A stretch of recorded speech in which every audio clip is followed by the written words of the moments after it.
नमस्कार, मैं हूं प्रशांत भारद्वाज और आप देख रहे हैं न्यूज़ रूम पोस्ट। सियासी उठापटक के बाद पंजाब को नया मुख्यमंत्री मिल गया है। चरणजीत सिंह चन्नी ने राज्य के 16वें मुख्यमंत्री के तौर पर शपथ ली। वे प्रदेश के पहले दलित सीएम हैं। अचानक सीएम पद के दावेदार बने चन्नी ने सभी को चौंका दिया था। चरणजीत सिंह चन्नी जिस विधानसभा सीट से विधायक हैं, उसका इतिहास भी कम रोचक नहीं है। चरणजीत सिंह चन्नी पंजाब के चमकौर साहिब से कांग्रेस के टिकट पर चुनाव जीतकर विधायक चुने गए थे। पहली बार इस सीट पर उन्होंने कांग्रेस के टिकट की दावेदारी पेश की थी, लेकिन पार्टी ने उन्हें टिकट नहीं दिया। मगर चन्नी ने भी हार नहीं मानी और वे निर्दलीय ही चुनाव मैदान में उतर गए। बाद में वो अकाली दल में शामिल हुए और इसके बाद कांग्रेस में आ गए। वे 3 बार इस विधानसभा सीट से विधायक रहे हैं। तो अब बात करते हैं चमकौर साहिब की। पंजाब के रूपनगर जिले का एक शहर है चमकौर साहिब। इसकी पहचान सिर्फ इतनी ही नहीं है। न सिर्फ पंजाब बल्कि देश के इतिहास में भी इस शहर का खासा महत्व है।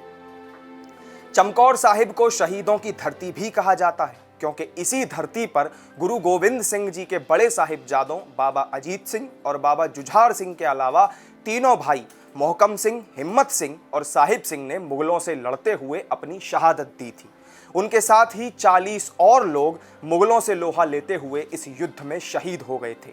चमकौर का युद्ध 1704 में शुरू हुआ था। उस वक्त मुगलों का दमन चरम पर था। वे जबरन लोगों का धर्म परिवर्तन कराने में लगे हुए थे। तब सिखों के 10वें गुरु गोविंद सिंह ने इसका विरोध किया। उन्होंने मुगलों के खिलाफ मोर्चा खोल रखा था। मुगल उन्हें शिकस्त देने में नाकाम हो चुके थे और हर हाल में उन्हें जिंदा या मुर्दा पकड़ना चाहते थे। इसलिए उन्होंने आनंदपुर साहिब को घेर लिया। उन्हें इस बात का अंदाजा था कि आनंदपुर साहिब में ज्यादा राशन पानी नहीं बचा है।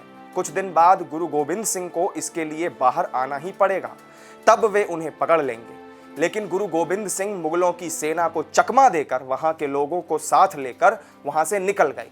इससे मुगल बुरी तरह चिढ़ गए और उनका पीछा करने लगे। गुरु गोविंद सिंह आनंदपुर साहिब के लोगों को लेकर सिरसा नदी पर पहुंचे। उस समय नदी का उफान चरम पर था।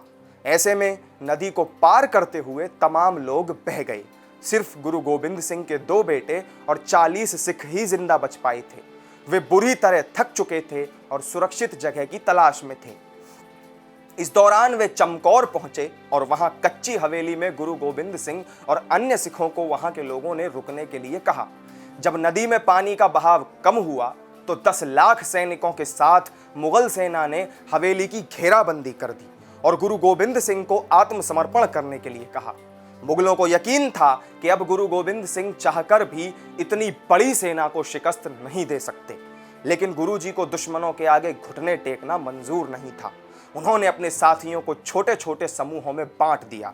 जब मुगलों ने उन्हें ललकारा तो गुरु गोविंद सिंह ने सिखों के समूह को एक एक करके तलवार, भालों और तीरों के साथ वहां भेजा। उन सिखों ने मुगलों का डटकर सामना किया और आधी से ज्यादा सेना को खत्म कर दिया। इस दौरान तमाम सिख लड़ते लड़ते शहीद हो गए। गुरु जी के दोनों बेटे भी इस युद्ध में शहीद हुए। गुरु गोविंद सिंह और उनके 2 साथी बचे हुए थे। गुरु गोविंद सिंह वहां से छुपकर नहीं जाना चाहते थे, इसलिए उन्होंने मुगल सैनिकों को ललकारते हुए आवाज लगाई कि मैं जा रहा हूं, अगर हिम्मत है तो पकड़ लो। इस दौरान उन्होंने दुश्मन सेना के उन सैनिकों को मार गिराया जो मशाल लेकर खड़े हुए थे। मशालें जमीन पर गिरकर बुझ गईं। चारों तरफ सिर्फ अंधेरा ही अंधेरा छा गया था।